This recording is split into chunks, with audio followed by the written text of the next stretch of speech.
a lot of beautiful people, so I very like it, and I think that Skopje is just amazing city.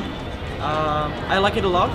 I learned few things here, much more than a few things.